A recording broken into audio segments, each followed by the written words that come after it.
مولانا ریاض الرحمان صاحب اسٹیج پہ تشریف لائیں.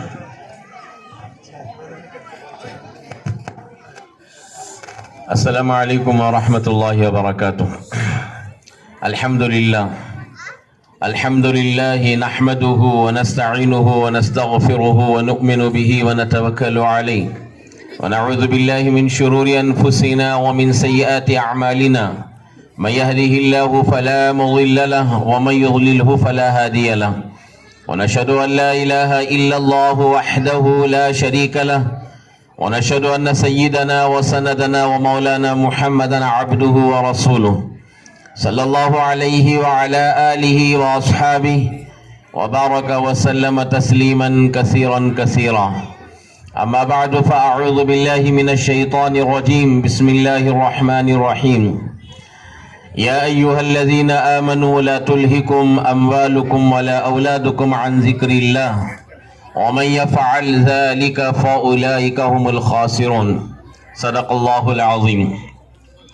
وقال عليه الصلاة والسلام خيركم من تعلم القرآن وعلمه أو كما قال عليه الصلاة والسلام. رب اشرح لي صدري ويسر لي أمري واحلل عقدة من لساني يفقهوا قولي. سبحانك لا علم لنا إلا ما علمتنا إنك أنت العليم الحكيم.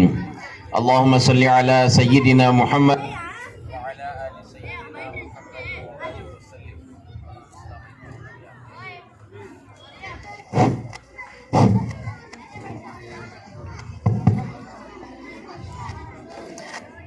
بچوں سے گزارش ہے کہ کچھ دیر کے لیے بچے خاموش بیٹھ جائیں، جو کھڑے ہوں بھی بیٹھ جائیں. اساتذہ ان کے درمیان میں بیٹھ جائیں تو انشاءاللہ بچے خاموش ہو جائیں گے. بچے خاموش ہے تو ان کو ایک کہانی سنائیں، اچھی سنائیں گے.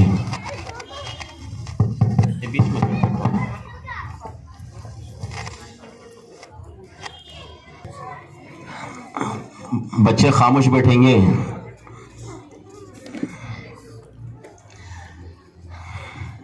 ماشاءاللہ مدرسے صراط النجات مڈے ڈڈلی کا یہ سالانہ تعلیمی و انعامی جلسہ ہے جس میں ہم اور آپ شریک ہیں. بہت دیر سے ہم بچوں کے پروگرام کو دیکھ رہے تھے اور سن رہے تھے. بڑی خوشی ہوئی. ماشاءاللہ بچوں نے بہت عمدہ پروگرام پیش کیا.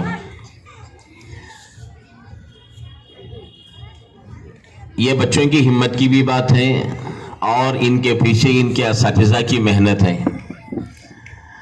بڑے طلباء پر محنت کرنا بہت آسان ہوتا ہے، وہ تھوڑے سے اشاروں پر بھی اپنا کام مکمل کر لیتے ہیں، لیکن چھوٹے بچوں کو شروع سے آخر تک تیار کرنا پڑتا ہے.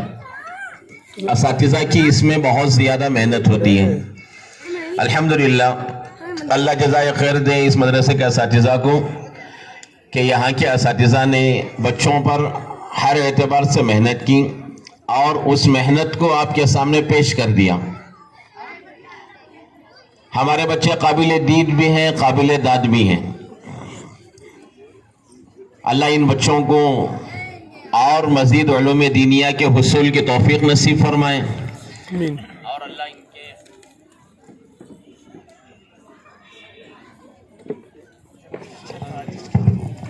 یاسین بھیا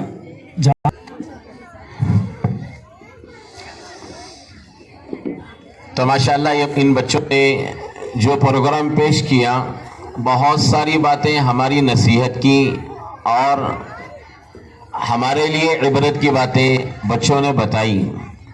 یہ بچے بات کر رہے ہیں پھر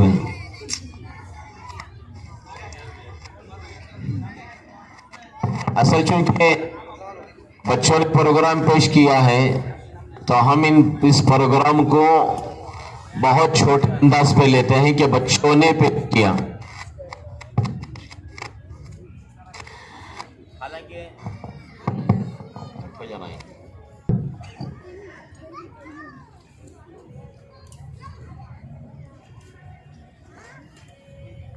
تو میں عرض کر رہا تھا کہ بچوں کے پروگرام کو ہم بہت سرسری انداز میں لیتے ہیں. جتنی باتیں مجھے کہنا چاہیے تھا یا حضرت کو کہنا چاہیے تھا بچوں نے وہ ساری نصیحتیں کر دی. موبائل پر بات آ گئی، ختم نبوت کا بڑا عنوان تھا، اس پر بات آ گئی، اور مدرسہ کتنا اہم ہے اس پر بچوں نے پروگرام پیش کیا الحمدللہ۔ اور اس سے پہلے مغرب سے پہلے بچوں نے یہاں جو سیکھا تھا اس کو سوال جواب کے انداز میں پیش کیا، قرآن پڑھ کر بھی سنایا۔ یہ مکاتب اور مدارس جہاں ہمارے بچے علم دین حاصل کر رہے ہیں، اگرچہ کہ یہ بہت سادے نظر آتے ہیں، یہاں اسکول جیسے چمک دھمک نہیں ہوتی ہے، جیسے اسکول میں بہت ساری چیزیں رونق کی ہو گئی کہ بلڈنگیں عمدہ اور وہاں کے یونیفارم عمدہ ہوتے ہیں، پروگرام بھی ماشاءاللہ اس سے بہت اچھا عمدہ اسٹیج ہوتا ہے، اور ہر قسم کے ہر رنگ کے لائٹ ہوتے ہیں، بچے ڈانس بھی کرتے ہیں اور پروگرام پیش کرتے ہیں۔ تو عموماً ہوتا یہ ہے کہ اس پروگرام میں گھر کا ہر فرد شریک ہو جاتا ہے۔ کسی بھی اسکول کے پروگرام میں آپ جائیں، اینیول ڈے میں جائیں تو جگہ بیٹھنے کو نہیں ملتی ہے، کھڑ کے پروگرام دیکھنا پڑتا ہے۔ کیا بھی وہاں کوسی نیکیاں مل رہی ہیں، کوسا وہاں پر فرشتوں کا نزول ہو رہا ہے، اور کیا وہاں کے جانے سے، اس جلسے سے، وہاں بیٹھنے سے کہ اللہ راضی ہو رہے ہیں؟ نہیں، اچھا لگ رہا ہے۔ صرف کیا ہے کہ پروگرام اچھا لگ رہا ہے، آنکھوں کو اچھا لگ رہا ہے کہ بچے مختلف رنگوں میں اور مختلف لائٹوں میں اور لائٹ کے مختلف رنگوں میں بچے ڈانس کر رہے ہیں، پروگرام پیش ہو رہا ہے۔ تو اب اس پروگرام کو دیکھنے کے لیے گھر کے سارے افراد، پڑوس کے، وہاں کے سب جاتے ہیں۔ اور یہاں چونکہ ایک سادہ سیدھا پروگرام ہے، دیکھیے مائک بھی اتنا سادہ ہے کہ بار بار وہ ناراض ہو رہا ہے ہمارے سے۔ وہاں اتنا سادہ مائک نہیں ہوگا، وہاں مائک ہوگا تو بہت اچھے انداز کا مائک ہوگا، بہت سارے مائک ہوں گے، ایکو ہوگا، بہت ساری چیزیں ہوتی ہیں۔ تو یہاں سادگی میں ہمارا جی نہیں لگتا ہے، سادگی میں جی نہیں لگتا ہے۔ حالانکہ یہی وہ سادگی جو جنت میں لے جانے والی ہے، یہی وہ سادے پروگرام ہے جہاں بیٹھنے سے گناہ معاف ہوتے ہیں، یہاں کی شرکت سے اللہ تعالیٰ خوش ہوتے ہیں، اور یہاں بیٹھ کر ہماری دعا ہوگی۔ دعا کے بعد جب ہم گھروں کو جائیں گے، اللہ تعالیٰ ایک فرشتے سے اعلان کریں گے، ایک فرشتہ آخر میں اعلان کرے گا، اللہ کرے کہ ہمارے کان اس لائق ہو جائیں۔ ہمارے کانوں میں چونکہ جیسے کانوں میں میل بھرا ہوتا ہے، ایسے گناہوں کا میل کانوں میں بھرا ہوا ہے، ہم فرشتوں کی آواز کو نہیں سن سکتے۔ اللہ والے ہوتے ہیں جو فرشتوں کی آواز کو سنتے بھی ہیں، ان کو دیکھ بھی لیتے ہیں، اور ہماری آنکھوں میں گناہوں کا میل ہے اور کانوں میں گناہوں کا میل بھرا ہوا ہوتا ہے کہ ہم فرشتوں کی آواز کو نہیں سن سکتے۔ اس مجلس کی آخر میں ایک فرشتہ اعلان کرتا ہے کہ اے مجلس والو، اللہ نے تمہارے گناہ بخش دیے، تمہارے گناہ اللہ نے معاف فرما دیے۔ گناہوں کا معاف ہونا کوئی معمولی نعمت نہیں ہے۔ اللہ کسی بندے اور بندی کے گناہ معاف فرما دے تو بہت بڑی اللہ کی نعمت ہے، اللہ اس سے راضی اور خوش ہو رہے ہیں۔ صرف گناہ معاف نہیں ہوتے ہیں، اللہ کا مزید انعام و احسان یہ ہوتا ہے، وہ فرشتہ اعلان کرتا ہے تمہارے گناہ معاف ہوئے اور تمہارے گناہوں کو نیکیوں میں اللہ نے بدل دیا۔ کیا اللہ کا اکرام و انعام ہے! کون سی ایسی دنیا میں ہستی ہے کہ جرم پر انعام دے دے؟ ارے جرم ہوتا ہے، گناہ ہوتے ہیں، لیکن اللہ کیا کرتے ہیں کہ تمہاری اس قربانی پر یہاں آ کر تم نے اس پروگرام کو عظمت سے سنا اور ہماری دین کی محبت میں یہاں جمع ہوئے، قرآن کی محبت میں جمع ہوئے، اللہ کے نبی کی محبت میں یہاں جمع ہوئے، اور بچوں کے پروگرام کو محبت سے دیکھا، دین کی محبت میں دیکھا، قرآن کی محبت میں دیکھا، تو پھر اللہ کو یہ محبت پر اتنا پیار آتا ہے کہ تم نے جو گناہ جرم کیے، جاؤ اس پر بھی میں تم کو نیکیاں دے رہا ہوں۔ سبحان اللہ! اور کیا چاہیے؟ اللہ تعالیٰ ہم سب کو ان مجالس کی قدر کی توفیق نصیب فرمائے کہ ماشاءاللہ اتنے بچے پڑھ رہے ہیں، شاید آدھے بچوں کے پیرنٹس آئے ہوں گے، اس سے اوپر تو نہیں آئے ہوں گے، اور آدھے بچوں کے پیرنٹس جا مدرسے کا جلسہ نہ کوسا بڑا جلسہ ہو، جا تجھ جا تجھ کر لے گا، جا بچے آئے کر کے جا رہے ہیں، اور کچھ آ گئے تو ایک دو گھر سے آ گئے، کچھ جو ہے نا، ورنہ تو یعنی جتنے بچے پڑھ رہے ہیں اگر ان کے عادت تو یہ پورا حال بھر جاتا، پورا پر کا حصہ۔ خیر، مجھے یہ عرض کرنا ہے کہ ہمارے یہ مکاتب و مدارس جہاں ہمارے بچے قرآن پاک کی تعلیم حاصل کر رہے ہیں، اور ہم ہم ماشاءاللہ بچوں کو یہاں قرآن پاک کی تعلیم کے حاصل کرنے کے لیے بھیجتے ہیں. بچے ماشاءاللہ پابندی سے آتے بھی ہیں. اذان کا جواب دیں، بعد میں بات ہوگی.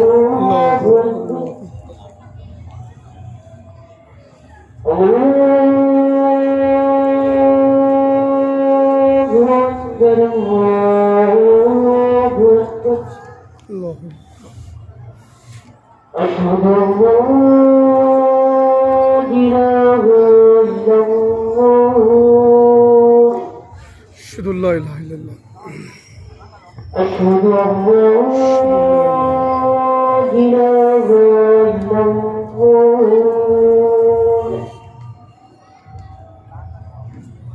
أشهد أن محمدا رسول الله. أشهد أن محمدا رسول الله.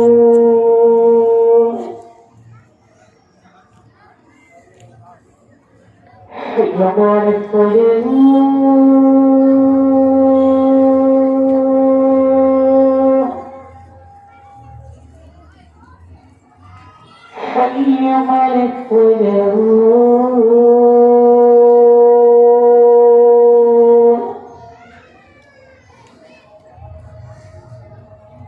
حي على الصلاة. حي على الفلاح.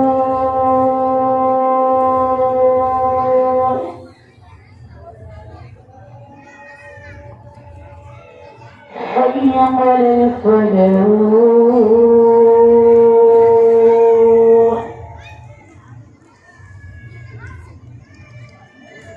الله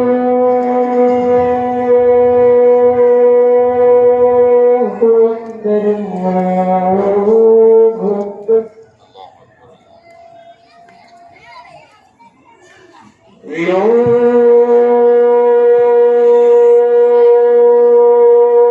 إله إلا الله. لا إله.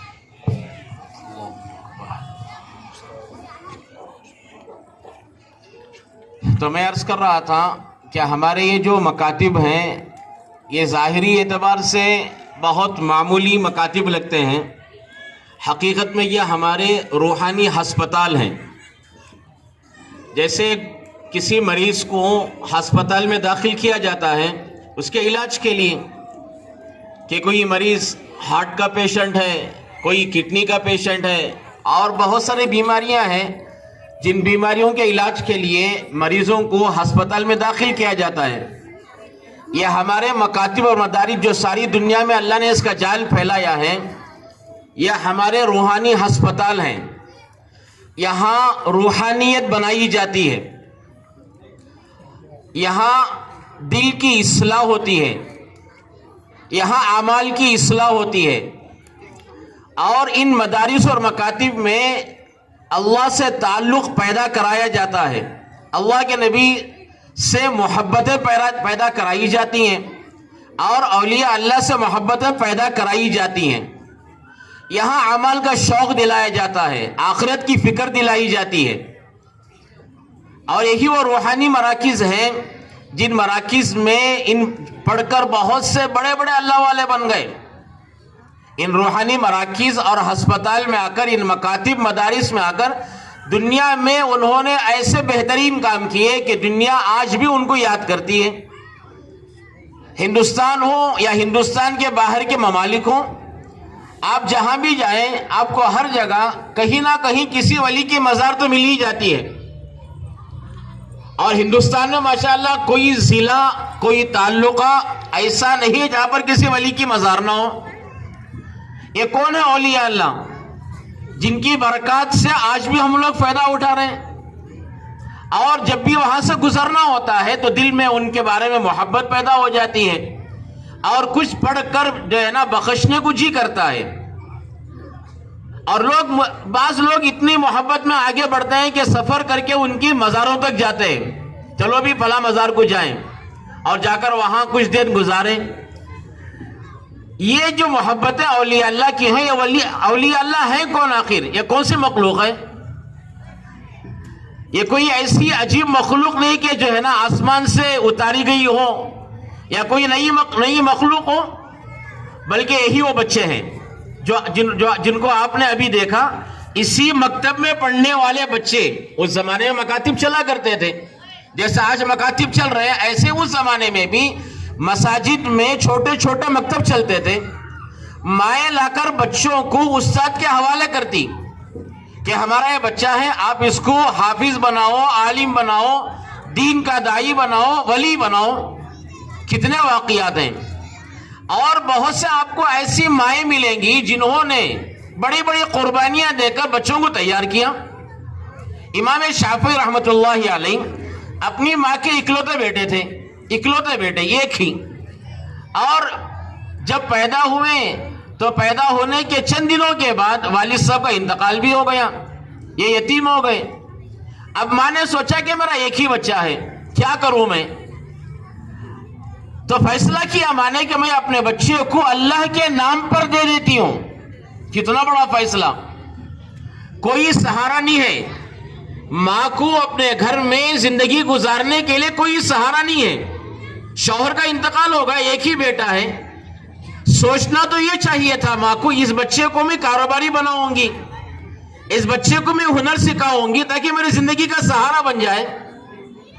لیکن مائیں تھی اس زمانے کی، انہوں نے سوچا کہ نہیں، میں اس بچے کو اللہ کا ولی بناؤں گی، اس بچے کو اللہ کا ولی بناؤں گی اور اس کو اللہ کے نام پر فارغ کر دیتی ہوں۔ اب بچہ جب جو ہے نا 4 سال کا ہوا تو انہوں نے مکتب کو بھیجا۔ اللہ نے اتنا ذہن دیا تھا کہ 6 یا 7 سال کی عمر میں حافظ قرآن ہو گئے، چھوٹی سی عمر میں حافظ قرآن ہو گئے۔ اللہ نے زبردست ذہانت دی تھی، ماں کی دعائیں ساتھ لگی ہوئی تھی۔ اب ماں نے یہ کیا، جب 7 سال کے ہو گئے اور حافظ قرآن ہو گئے تو انہوں نے جو ہے نا ان کو مکہ مکرمہ بھیجا، جاؤ وہاں جا کر دین حاصل کرو۔ اب بھیجا تو اتنے ذہین تھے کہ بہت چھوٹی سی مدت میں 7 سال کی عمر میں گھر سے نکلے ہیں، 13 یا 14 سال کی عمر تھے کہ محدث بن گئے، مفسر بن گئے، امام بن گئے، اور اتنے سال گھر نہیں آئے۔ ظاہر سی بات ہے، چھوٹا بچہ 7 سال کا، 7 سال 8 سال 9 سال 10 سال کی عمر کیا ہوتی ہے؟ اس عمر میں تو ہمارے بچے نہانے کی بھی محتاج ہوتے ہیں، ماں نہلاتی ہے، ماں کپڑے پہناتی ہے۔ تو اس عمر میں ماں نے کتنا جو ہے نا مضبوط ارادہ کیا، کتنی بڑی ہمت کی کہ دین کے لیے فارغ کر دیا، اور 13-14 سال کی عمر میں عالم بن گئے، امام بن گئے۔ اور امام بن کر جب وہاں سے واپس لوٹے ہیں تو جو ہے نا امام احمد بن حنبل رحمۃ اللہ علیہ جو ان کے استاد ہیں، تو اب جو ہے نا ان سے فارغ ہو کر آئے، آ کر واپس آ رہے تھے تو بڑی محبت سے لوگوں نے ان کا استقبال کیا، مصر کے رہنے والے تھے، استقبال کیا۔ اور جب ان کی آمد کی اطلاع ملی تو لوگ ان کے استقبال کے لیے شہر سے باہر نکلے، اور نکل کر ان کی آمد میں کہ ایک بچہ ہمارے علاقے سے گیا، امام بن کر آیا ہے، لوگوں نے اتنا مال پیش کیا، کتابوں میں لکھا ہے کئی اونٹ مال سے لد گئے، اتنا مال پیش کیا۔ اب یہ لے کر آئے گھر کے پاس اور دروازے پر دستک دی تو ماں گھر سے باہر نکلی اور دیکھا تو بچہ سامنے کھڑا ہوا ہے اور اس کے ساتھ اونٹوں کی قطار لگی ہوئی ہے اور اونٹوں پر سامان لگا ہوا ہے۔ تو ماں نے پوچھا کہ بیٹے یہ اونٹ کس کے ہیں اور اس پر کیا لگا ہوا ہے؟ تو حضرت نے فرمایا، امی جان جب میں شہر میں داخل ہوا تو لوگوں نے استقبال کیا اور میری آمد کی خوشی میں لوگوں نے مالا مال کر دیا، مجھے تو مالا مال کر دیا۔ تو ماں خوش ہونا چاہیے تھا کہ میں نے بچے کو عالم بنایا، حافظ بنایا، امام بنایا، اور مجھے دنیا بھی مل گئی اور دین بھی مل گیا، میرا بچہ عالم بھی بن گیا، حافظ بھی بن گیا، امام بھی بن گیا، اور دنیا تو اتنی مل گئی میرے لیے، دنیا اتنی مل گئی۔ ماں نے کہا کہ بیٹے میں نے تمہیں اللہ کے حوالے کیا تھا اور میں نے تم کو حدیثیں سیکھنے کے لیے بھیجا تھا، اور تم نے سارا علم اس مال کے بدلے بیچ دیا تم نے۔ تم نے سارا علم اس مال کے بدلے بیچ دیا اتنی حقیر سی چیز پر. بیٹے میں تم سے کہتے ہوں کہ سارا مال صدقہ کر کے میرے گھر میں داخل ہو, مجھے تم سے 1 کوڑی نہیں چاہیے. اور وہ جو ہے نا ماں کے اکلوتے بھی تھے, ماں کے فربرباد تھے, انہوں نے سارا مال صدقہ کیا. کہا کہ اب میری آنکھیں ٹھنڈی ہو گئی. اب اس یتیم بچے نے کتنا کام کیا ساری دنیا میں.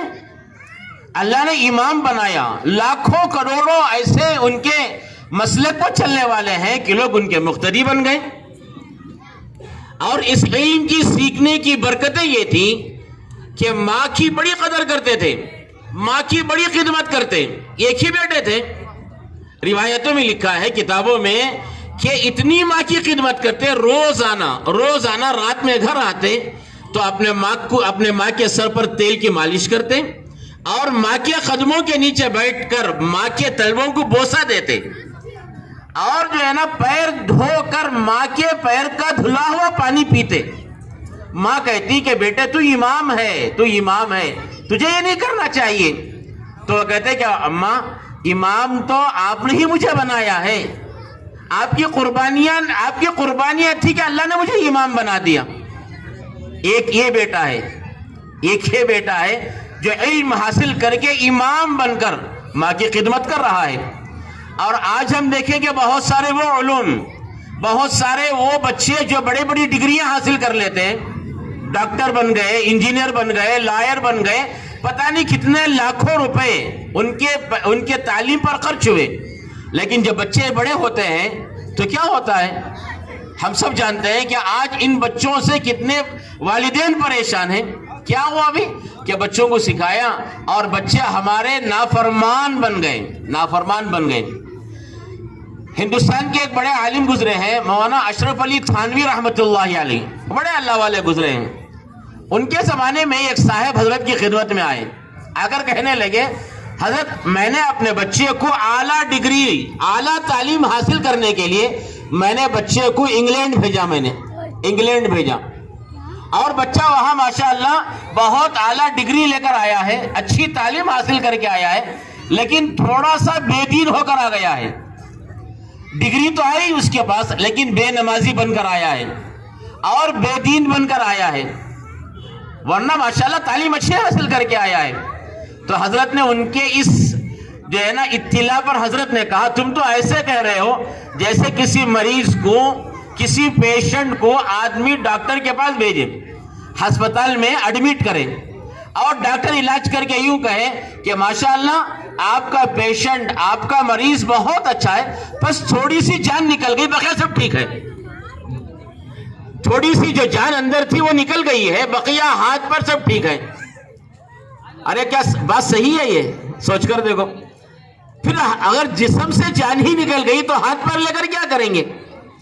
اگر ہمارے بچوں کی زندگیوں سے دین ہی نکل گیا, ہمارے بچے والدین کی قدر نہ کرنے والے بن گئے, ہمارے بچوں نے قرآن نہیں پڑھا, ہمارے بچے بے نمازی ہو گئے اور ہمارے بچے دین کے مخالف بن گئے. ابھی چند بچوں نے ایک پروگرام پیش کیا, ختم نبوت کا پروگرام. یہ بہت ہی اہم عنوان ہے ختم نبوت. یہ کیا ہے؟ حضور اکرم صلی اللہ علیہ وسلم جو ہمارے نبی ہیں, ہم ان کو اپنا نبی بھی مانتے ہیں اور ہم ان کو اپنا آخری نبی مانتے ہیں. نبی بھی ہیں, آخری نبی ہیں. اللہ نے اس دنیا میں 1.25 لاکھ نبی دنیا میں بھیجے, اس دنیا سے ظلم کفر ختم کرنے کے لیے اور دنیا میں ایمان و اسلام کو زندہ کرنے کے لیے اللہ نے ہر زمان نہیں بھیجا, اور سب سے آخر میں ہمارے نبی دنیا میں تشریف لائے. ہمارا عقیدہ یہ ہے کہ ہمارے نبی اللہ کے آخری نبی ہیں. ہمارے نبی کے بعد دنیا میں کوئی نبی نہیں آئے گا. لیکن آج بہت سے مسلمانوں میں ایسے لوگ پیدا ہو گئے جنہوں نے مال کے لالچ میں, عہدے کے لالچ میں, دنیا کے لیے اللہ کے نبی کی اس ختم نبوت کا انکار کیا اور خود کو نبی کہنے لگے. اسی میں انہوں نے کچھ نام لیے. اس میں اس وقت جو ہے نا شکیل بن حنیفہ ایک نام لیا ان بچوں نے. پورے ہندوستان میں اس کا فتنہ پھیلا ہوا ہے اور خاص طور سے پڑھے لکھے لوگ جو اپنی انگریزی تعلیم پر فخر کرنے والے لوگ ہیں، ایسے لوگوں کو یہ گمراہ کر رہا ہے. اور گمراہی اس حد تک بڑھ گئی ہے کہ وہ اس کے ماننے والے کہتے ہیں کہ وہ سچا آدمی ہے، وہ مہدی ہے اور وہ ظاہر ہو چکا ہے. مہدی علیہ السلام قیامت کے قریب آنے والے ہیں اور اللہ کے نبی نے ان کے آنے کا وقت بھی بتایا، علامتیں بتائی، کب آئیں گے، کیسے آئیں گے اور کس حال میں آئیں گے، ان کا نام کیا ہوگا، ان کے ابا کا نام کیا ہوگا، ساری باتیں سب بتائی ہمارے نبی صلی اللہ علیہ وسلم نے. لیکن لوگوں کو گمراہ کرنے کے لیے علم حاصل نہیں کیا. علماء کے ساتھ اٹھنا بیٹھنا اچھا نہیں، بہت سو کو اچھا نہیں لگتا ہے. مولوی صاحب کا کیا اٹھنا بیٹھنا، ہماری انسلٹ ہو جاتی ہے. آدمی سمجھتا ہے کہ کچھ بڑے لوگوں کے ساتھ بیٹھوں میں، کوئی ڈاکٹر ہو، کوئی انجینئر ہو، کوئی چیئرمین ہو، کوئی کارپوریٹر ہو، اس کے ساتھ بیٹھوں تو عزت ملے گی. اور مولوی صاحب کے پاس بیٹھنے سے کیا ملتا ہے؟ مولوی صاحب ہیں. ہمارے ایمان کی جو حفاظت ہے انہی کی صحبت میں ہے. ہمارا ایمان جو اللہ نے ہمیں ایک نعمت عطا فرمائی ہے، اتنی بڑی نعمت ہے کہ دنیا کی ساری دولتیں مل کر بھی اس نعمت کا مقابلہ نہیں کر سکتی. اگر اللہ نے کسی کو دنیا کا بادشاہ بنا دیا، دنیا بھر کی نعمتیں جو انسان جس کو پسند کرتا ہے وہ ساری نعمتیں اللہ نے اس کو عطا فرما دی، لیکن اللہ نے ایمان سے محروم کر دیا. وقت کا فرعون بن گیا، وہ وقت کا شداد بن گیا، وقت کا نمرود بن گیا، جن کو اللہ نے بڑی بڑی حکومتیں دی تھی، بہت سارا مال دیا تھا. وقت کا قارون بن گیا، لیکن اللہ نے اس بندے کو ایمان کی نعمت سے محروم کر دیا. تو اس کو سب کچھ ملا پھر بھی کچھ نہ ملا. سب کچھ ملا لیکن پھر بھی کچھ نہ ملا. مرے گا تو جہنم میں جائے گا. کیوں؟ اللہ نے ایمان سے محروم کر دیا. ایمان اللہ کی بہت بڑی نعمت ہے، بہت بڑی نعمت ہے. اس ایمان کی جو حفاظت ہوتی ہے وہ انہی علماء کی صحبت میں بیٹھنے سے ہوتی ہے. علماء ظاہر میں سیدھے سادے لگتے ہیں، لیکن اللہ نے ان کو بڑا اونچا مقام عطا فرمایا ہے، بڑا اونچا مقام. ان کے پاس علم ہے، ان کے پاس قرآن ہے، ان کے پاس اللہ کی محبت ہے، ان کے پاس آخرت کی فکر ہے.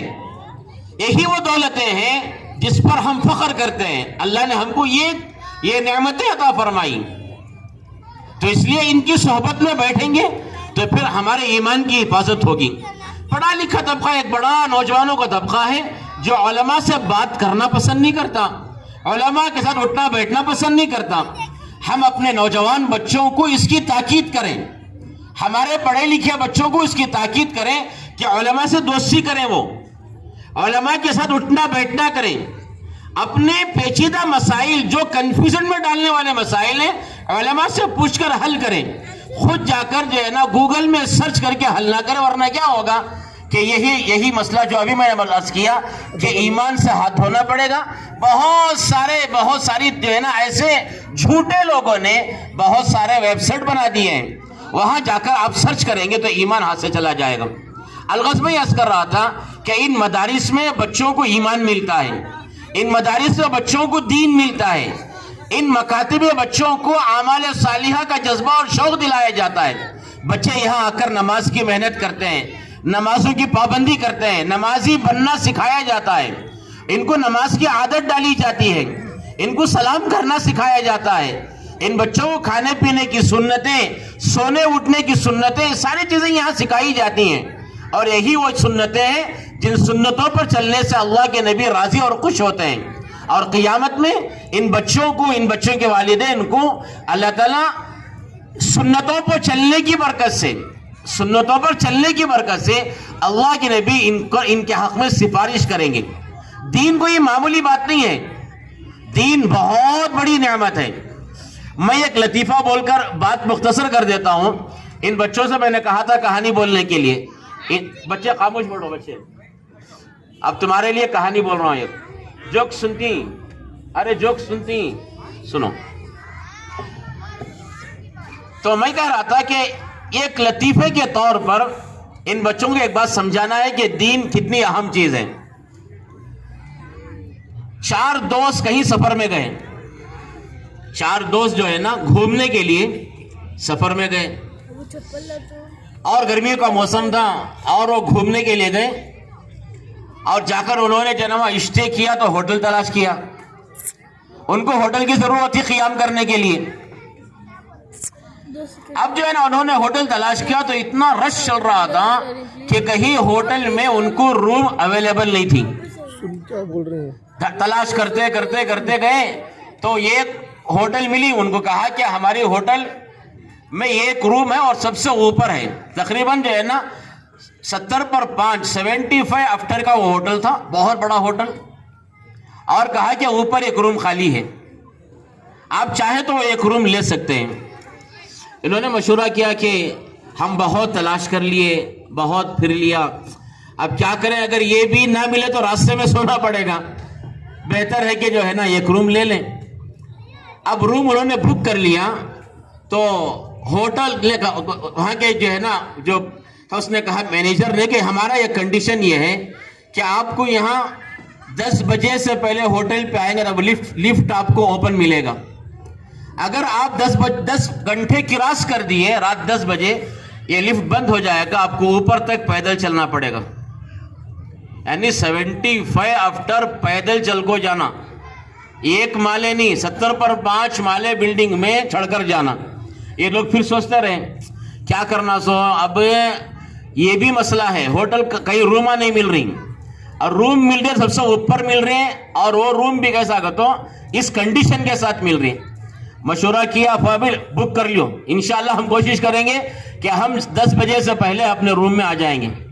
خیر انہوں نے مشورہ کیا, جا کر جو ہے نا وہاں لفٹ میں گئے, جا کر سو گئے, اور سو کر جو ہے نا صبح اٹھے, فرش ہوئے اور جو ہے نا گھومنے پھرنے گئے. وقت بار بار دیکھتے 10 گھنٹے ہو گئے, 10 گھنٹے بار بار دیکھتے رہے, اور جتنا جلدی ہو سکتا ہے وہ جلدی آنے کی فکر کیے. 3 دن تو ایسا ہوتا رہا. چوتھے دن ایسا ہوا کہ گھومتے گھومتے کہیں دور نکل گئے, واپس آنے میں تاخیر ہو گئی. بچے سن رہی, واپس آنے میں تاخیر ہو گئی. تقریباً 11 گھنٹے ہو گئے. جیسے ہی ہوٹل میں داخل ہوئے لفٹ بند ہو گیا تھا. اب یہ چاروں بیٹھ کر سوچ رہے ہیں کہ کیا کرنا بھائی, کیا کرنا. اب اتنے مالے چڑھنا کو تو ہمارے بس کی چیز نہیں ہے, اور طبیعت بھی تھکی ہوئی ہے. بہت سوچتے رہے, کہا کہ چلو ابھی کیا تو بھی ہوتا, کمرے تک پہنچ گئے تو بس, ہمیں کمرے تک پہنچ گئے تو بس. لیکن چڑھنا کا تو مستقل ایک مسئلہ نا. تو اس میں ایک آدمی نے رائے دیا, ایک کام کریں گے, ہمیں جو ہے نا ایک 25 مالے تک ہمیں جو ہے نا ایک چیز سوچ لیں گے. تمہیں ذرا کہانیاں بولو, میں ذرا کہانیاں بولتا ہوں, تمہیں ذرا کہانیاں بولو, باتیں کرتے کرتے کرتے اوپر چل جائیں گے. معلوم بھی نہیں ہوتا, باتیں بھی ہو جاتی. یہ بات سمجھ میں آ گئی, اور ٹھیک ہے برابر ہے. تو اب جو ہے نا چڑھنا شروع کیے. ایک آدمی نے اپنے بچپن کے قصے شروع کیے. میں بچپن میں ایسا کھیلتا تھا, یہ کھیلیا وہ کھیلیا, ہمارے گھر میں ہمارے خاندان میں ایسے تھے, ہمارے بھانا ایسا ویسا, کیا تھے کھینچ بولیا انہیں, کھیل کود جتنا کھیا نا پورا بولیا. اور معلوم بھی نہیں ہوا, باتاں کرتے کرتے کرتے 25 مالے تک چڑھے گئے. جیسے ہی چڑھنا شروع کیا انہوں نے پہلے مالے پر, ایک اس میں ان کے 4 دوستوں میں ایک دوست تھا, وہ توتلا تھا. وہ یعنی اسے بولنے نہیں آتا. انہیں کیا کی بولنا چاہ رہا ہے, خاموش ہو رہے ہیں. پہلے سکو یہ میں تو الگ بول رہا, اسے خاموش کرے. انہیں میری ایک بات سنو کر کو بولنا چاہ رہا, انہیں اس کی بات سننے تیار نہیں. انہوں اس کی بات سننے تیار نہیں. ہمیں پہلے سکو آگو ہی, تو الگ ستا رہا ہم نا, تو بول گئے تھے آخر میں, تو آخر میں بول گئے تھے اب کیا بولنا کو تو. اب خیر چڑھے 25 مالے ہوئے تو دوسرا آدمی تمہیں بولے گا تو بولو بھی, تب بھی انہیں بولیا. انہیں وہ توتلا کیا بولیا, میں کہتا ہے خاموش ہو رہا تو کیا بولنا کو تو بہت ستا رہا, خاموش ہو رہے. اسے خاموش کر ڈالے اسے. اور 25 مالے میں دوسرا بولنا شروع کریا. انہیں اس کے جوانی کے قصے شروع کریا, انہیں بچپن اور جوانی کے قصے شروع کریا. میں جوانی میں ایسا کمایا, با میرے دوست ایسے تھے, میں ایسا بزنس کریا, کیا کیا کھینچ بولیا. انہیں بھی بولتے بولتے 50 مالے تک چلے گئے. یہ توتلا تب بھی جو ہے نا مجھے کیا تو بولنے دیو کرا, بولنے دے رہی نہیں, اسے بولنے دیو کرا, بولنے دے رہی نہیں. خیر اور آگے جو ہے نا ابھی 25 مالے باقی تھے. تیسرے کا نمبر آیا. انہیں جو ہے نا اور کچھ کہانیاں بولیا اس کے جوانی کے اور بڑھاپے کے قصے بولنے بولے گئے, یہاں تک کہ 70/5 مالے بلڈنگ تک چلے گئے. اب منزل آ گئی, کمرہ سامنے ہے. ابھی توتلے کو بولے, کیا بولے, تو کیا تھا کہ تو بول گیا انہیں بولا کیلی نیچے ہے گیا انہیں کیا بولا اوپر آگو کیلی نیچے ہے گیا انہیں سب تو اس کی کیا رہے کریا سو پہلے بولنا نہیں کرے گا تو مجھے بولنے سے نہیں دیا تھا مجھے تمہیں بولنے سے نہیں دیا نا مجھے تمہیں یہ بچوں کے واسطے بولا سو بچے بہت بیزار ہو گئے تھے کرو ہاں یہ قصہ ہمارا تمہارا بھی یہ جوکس نہیں ہے یہ ہمارا تمہارا قصہ انسان کی زندگی 19-20 کر کو 75 ایئرس تک جاتا ہے ہمارے سر کے مولوی صاحبہ سمجھاتی جنت کی کلی لے لو بابا کر کو جنت کی کلی دین میں نماز میں کو تو کیا رہے مولوی صاحب بولنے کیا بھی نہیں تمہیں خاموش ہو جی تمہیں کہتی ہوں ان کو مولوی صاحب کو بولنے کام نہیں تھے تمہیں خاموش ہو جی تمہیں کب تک یہ تمہارا کالی نماز نماز نماز نماز دوسرے کا تو بولو جی کہتی دنیا والے کی سنتے ہیں کما کچھو ہو باتوں کما باتوں یہ ایڈا کربا وہ ایڈا کربا بلڈنگا بنا وہ سب کی سنتا ہے مرنے کے ٹمپو فرشتے پوچھیں کھیلی ہے تیرے پاس پوچھے جنت کی کھیلی بھول کو آگا وہاں کام بھول کو آگا انہیں بھول کو آئے تھے نہیں کام بھول کو آئے تھے سو انہوں ارے کام بھول کو آگے تھے نیچے بھول کو آئے تھے ہمیں بھی کھیلی ہم بھول کو جا رہی اللہ کے پاس دین لیے بغیر جا رہی تو وہاں کیا ملتا وہاں جیسے ان کو جا کر افسوس ہو رہا ہے کیا رہے ہمیں کر کو آگے سو کر کو ایسا ہر بوڑھے کو افسوس ہوتا ہے کیا میں کر لیا سو جوانی میں کیا بھی نہیں کریا نا میں حج کرنا کو تو پاؤں میں درداں نماز پڑھنے کھڑکوں پڑھنے ہو رہا نہیں سجدہ کرنے ہو رہا نہیں گڑگے میں درداں ڈاکٹر کہہ کہ گڑگے بدلاؤ کر رہا ہے کیا کرنا سو یہ ہر چیز اب اتنی عمر ہوگی نماز میں کیا پڑھنا بھی معلوم نہیں اسے علم کا سورہ نہیں آ رہا ہے اتحیات نہیں آ رہا ہے دعا قنوت نہیں آ رہا ہے وضو کے فرض کیا کہتے بھی کیا معلوم نہیں اب یہاں آپ کو پچھتا رہا کیا رہا میں کھیلی وہاں بلکو آگا نا پہلے چھے اب ان بچوں کو ہمیں کھیلی دے رہی سو یہ بچے ہی نہیں ان کو ہمیں جنت کی کھیلی دے کو بھیج رہی سو یہاں سے ان کو جنت کی چابی دیا لے گا تو نمازی بن گئی انہوں حدیث میں آتا ہے مفتاح الجنت الصلاۃ کہ جنت کی چابی نماز ہے جنت کی چابی نماز ہے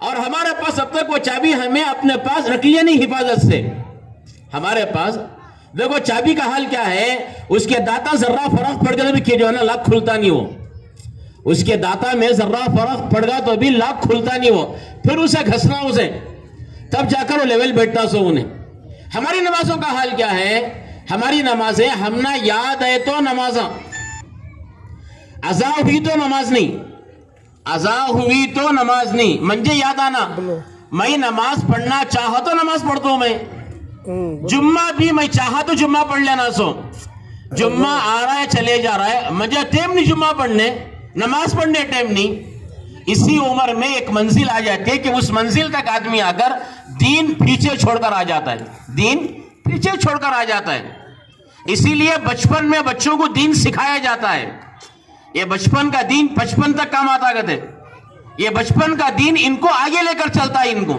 آگے لے کر یہ ایک بات ایسی ہوتی ہے کہ ہر آدمی کیا سوچتا ہے صبح کر لینا پرسوں کر لینا نیکسٹ ایئر کر لیتا ہوں یہ رمضان گزر گا نیکسٹ رمضان میں دیکھ لیجیے میں پابندی کر لیتا ہوں اور ایک بار اور ایک نیکسٹ رمضان اور نیکسٹ جمعہ نیکسٹ دن یہ انسان کے لیے شیطان کا ایک بہت بڑا حربہ ہے اس کو کہتے ہیں عربی میں تسویف صوفہ کل کرنا آج نہیں صبح کرنا بہت سے اس میں ایسے ہماری ماں بہنیں بھی ہمارے بہت سے ایسے جو ہے نا نوجوان حضرات بھی بڑے بھی ہیں جن کو قرآن پڑھنے نہیں آتا آج سے قرآن پڑھنا سیکھے نہیں بچپن میں موقع نہیں ملا حالات گھر کے ٹھیک نہیں تھے جوانی کی تو کمانے چلے گئے اب اللہ نے ماحول بنا دیا اللہ نے کچھ پیسہ دیا گھر بنا لیے کاروبار سیٹ ہو گیا اب ہم سے گزارش کرتے ہیں کہ ابھی 1 گھنٹہ نکالو قرآن پڑھنے کے واسطے پکی نیت نہیں نکالنا میں لیکن صبح سے کر لیتا ہوں آج نہیں کرتا یہ کام اب پھر صبح ناڑے با ایوتو بیڑا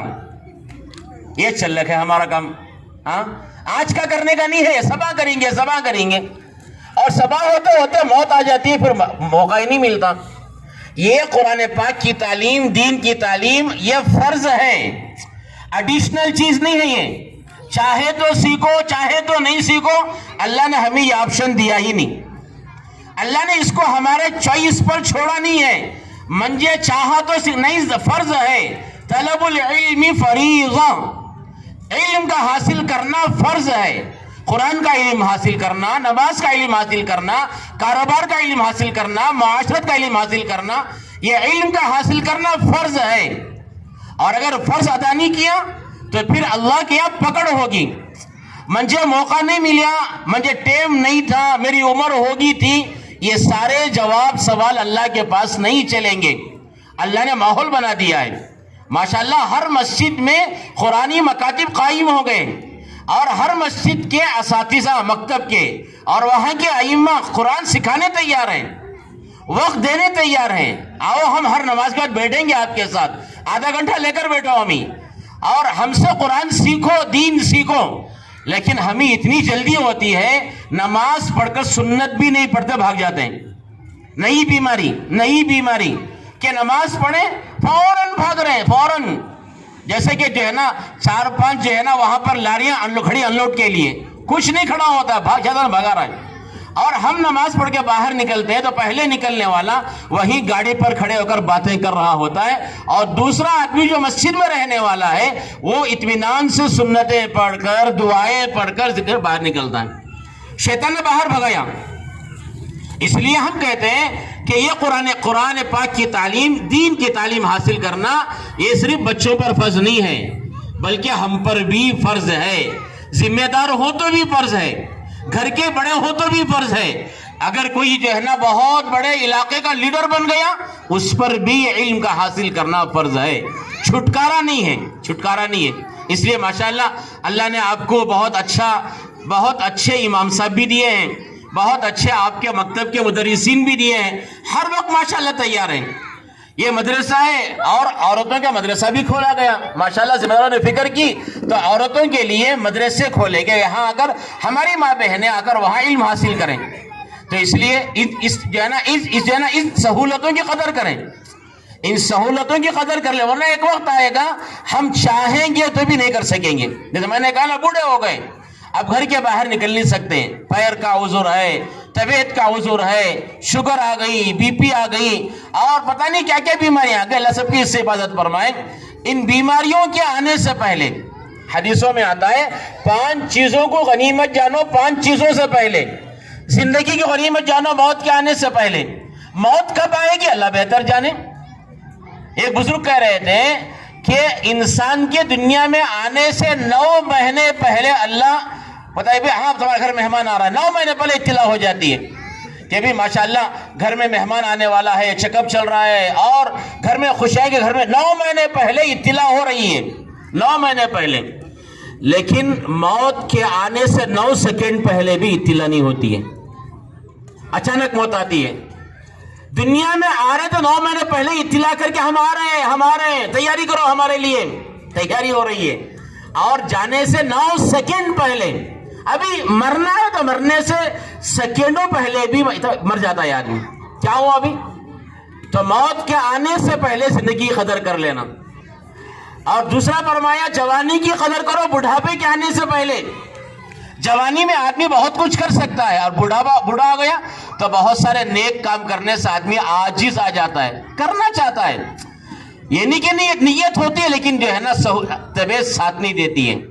اور تیسرا فرمایا کہ صحت کی قدر کرو بیماری کے آنے سے پہلے.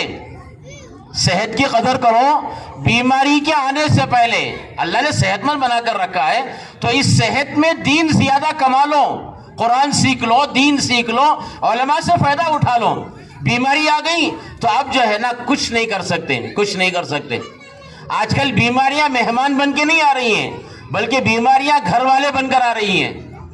پہلے بیماری کچھ دن رہ کر چلی جاتی تھی، شوگر آ گئی تو وہ گھر والی ہو گئی، ہارٹ آ گیا تو وہ زندگی بھر کا مرض ہو گیا، وہ گھر کا ایک فرد بن گیا وہ. اور ایسے ہی فرمایا کہ اللہ نے مالداری دی ہے، اس مالداری کی قدر کرو غریبی آنے سے پہلے. اللہ نے مالداری دے رکھی ہے. اب یہ مالداری کو جو ہے نا فضول جگہ خرچ کر کے مال کو ضائع مت کرو. اللہ نے جہاں مال لگانے کا حکم دیا وہاں مال لگا کر مال کو بڑھا لو. اگر اللہ کے مرضی کے خلاف مال خرچ کیا اچھا تو لگتا ہے، لیکن یہ مال برباد ہو جاتا ہے. مال کہاں لگانا ہے؟ مال دین کے زندہ کرنے پر لگائیں گے، مدارس پر لگائیں گے، بچوں کی تعلیم پر لگائیں گے، تاکہ دین زندہ ہو. محلے میں کوئی غریب ہیں ان کو دیندار بنانے کے لیے مال لگانا ہے, ان کو دنیاوی تعلیم کے لیے مال لگانا ہے. بچے پڑھے لکھیں, یہ بچے ہمارے ڈاکٹر بنے, لائر بنے, دیندار بنے, مسلمان بنے, نمازی بنے. بچے ہمارا مال ان پر لگے. آج ہمارا مال کہاں لگ رہا ہے؟ معمولی باتوں پر. ختنہ کی رسم میں 10 لاکھ روپے خرچ کرے گا. کون سی رسم بھی؟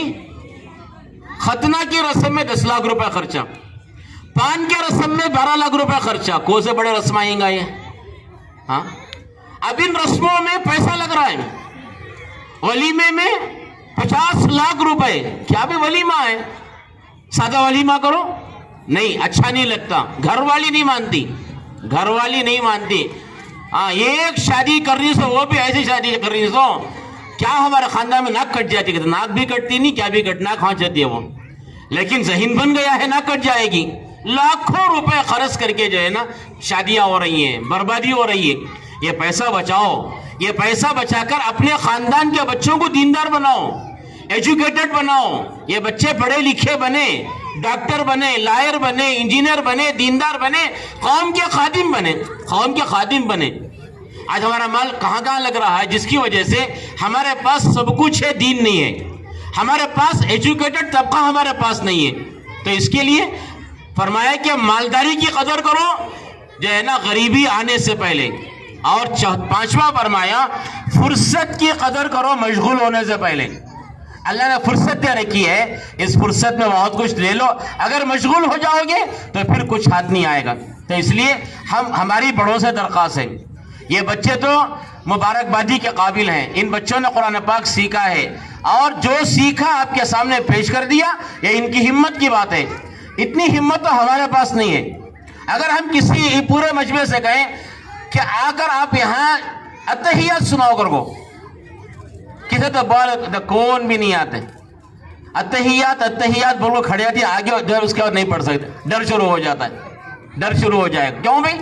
ہمت نہیں ہے. ہمارے بچوں نے کتنی ہمت کی, یہاں کر پروگرام پیش کیا, بچوں نے قرآن سنایا, حدیثیں سنائی, بیان کیا, بہت کچھ پیش کیا.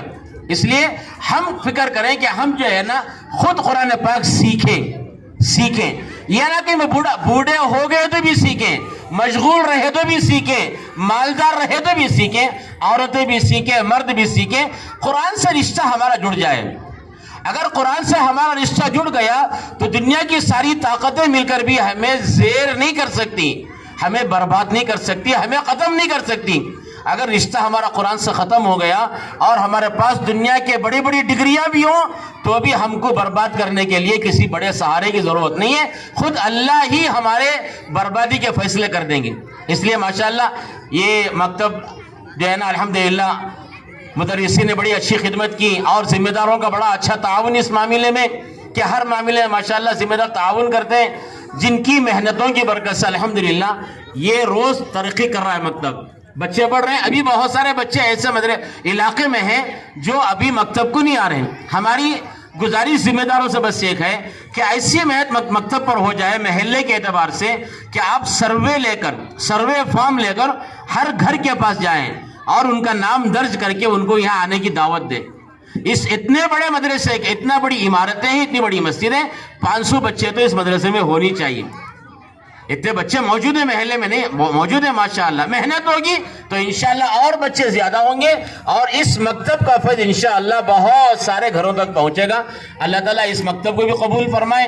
اور حضرت مولانا ہمایوں صاحب ہمارے سرپرست بھی ہیں, جو ہے نا حضرت کی سرپرستی میں یہ مکتب چل رہا ہے. اللہ تعالیٰ حضرت کی عمر میں خوب برکت نصیب فرمائے. حضرت سے مجھے سننا چاہیے تھا, لیکن حضرت کے حکم پر میں نے اتنی باتیں کہہ دی. جو ہے نا کچھ گستاخی ہو تو میں حضرت سے معافی چاہتا ہوں, آپ سے معافی چاہتا ہوں. اللہ ہم سب کو عمل کی توفیق نصیب فرمائے. آمین.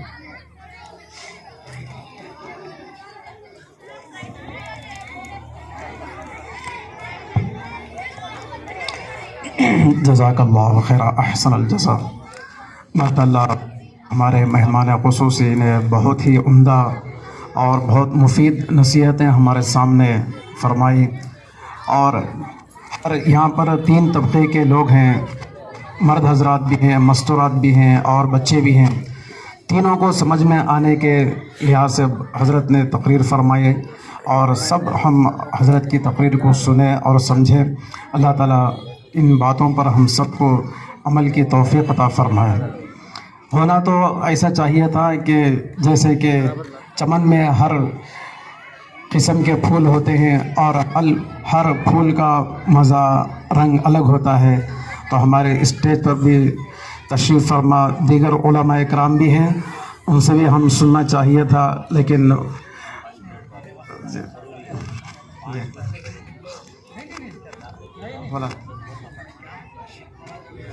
الحمدللہ مکمل ہو گیا ہے. انشاءاللہ اس کے تعلق سے صرف 2 منٹ آئندہ ہمیں رمضان کے بعد بڑی مستورات کے لیے مدرسہ شروع کرنے کا ارادہ کیے ہیں، اس سے متعلق صرف 2 باتیں ہمارے سامنے فرمائیں.